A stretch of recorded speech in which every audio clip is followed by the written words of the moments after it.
سنين فما الاختراقات نتاع وزاره الداخليه، كنا نعتقدوا انها الحكومه هذيا سوف ترجع للكفاءات الامنيه المعزوله اللي تعزلت بداية من 2011 من فيفري 2011 وصولا إلى حكومتي العريض وحمادي جبالي.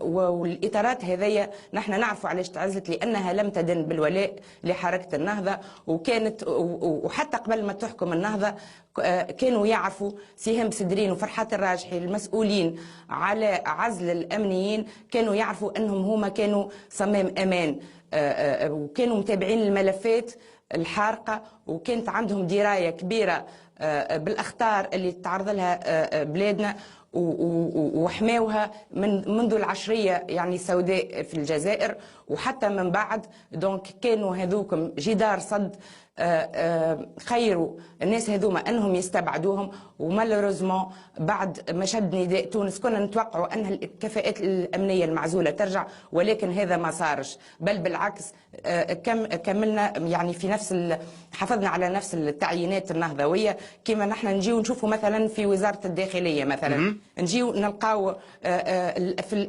اختراقات في الاجهزه الفنيه، ونلقاو ناس يدين بالولاء للاحزاب، مسؤولين امنيين يدينوا ومديرين عامين في وزاره الداخليه يدينوا بالولاء لحركه النهضه او لبعض الاحزاب الاخرى اكثر حتى من منخرطيها. نلقاو مثلا السيد حمزه بن عويشه في المصالح المشتركه، نلقاو عطف العمراني مدير الاستعلامات اللي في عهده الوثائق الاستخباراتيه التونسيه السريه نلقاوها تجوب المقاهي وعلى شاشات التلفزيون وفي الجرايد.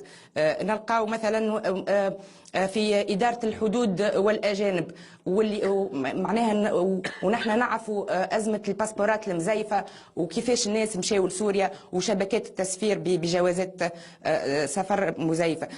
كيف ستقاوم الإرهاب وأنت كفاءاتك الكل خرجتهم عزلتهم أو حطيتهم في الثلاجة أو أحلتهم على التقاعد؟ يعني أنت بصراحة تطالبين بعودة الكفاءات التي كانت تعمل في الداخلية في السابق، هذا ما فهمته من مقالاتك أو من تلميحاتك يعني. لا تصريحات مش تلميحات طبعا هذه. ثم سامحني توفيق، إذا كان أنت تجي تستبعد الناس اللي كانت متابعة الملفات منذ 1991، نتسائلوا نحن سؤال بسيط، كيفاش قدرت تونس أنها في سنوات التسعين أنها تنجو من فخ الإرهاب في الجارة الجزائر، وما وقعتش عمليات في تونس في ذلك الوقت للتنفيس عن الإسلاميين الجزائريين كما نراو توا قاعدين يعني بين الإسلامي معناها السلفيين أو الإسلاميين طيب شهرزاد أو حتى الإسلاميين يعني المعتدلين بين معقفين كيف يعني قاعدين ينفسوا على بعضهم. دونك كيفاش تونس نجت في التسعينات من الضربات الإرهابية وبعد العشرية السوداء كيفاش نجمنا نحميو رواحنا؟ عملية سليمان اللي استشهدوا بها ويقولوا أنها فما إرهاب في عهد بن علي، وهاي عملية سليمان تم القبض عليهم في 24 ساعة وتم تصفيتهم، ولكن توا طيب سامحوني بلاش كفاءات أمنية وظهرنا معرين كما نقول ما نجموش نعملوا حتى شيء.